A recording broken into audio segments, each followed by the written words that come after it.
Hello everyone, welcome back to the online help guide. I'll be guiding you on how to turn off calling me in emo for unknown people.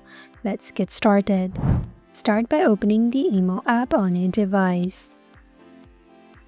Make sure you have the latest version of the app.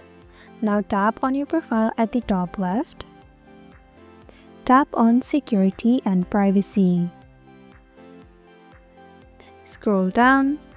Tap on Call under Privacy.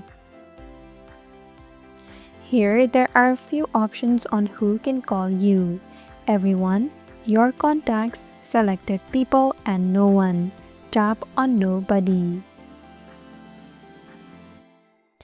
Now you won't get calls from anyone in emo. And that is how to turn off calling me in emo for unknown people. Thank you for watching Online Help Guide. Hope this video was helpful. If it was, then hit the like button and comment down if you have any questions or feedback. Also, if you're new to our channel, subscribe and hit the bell icon so that you don't miss our upcoming videos.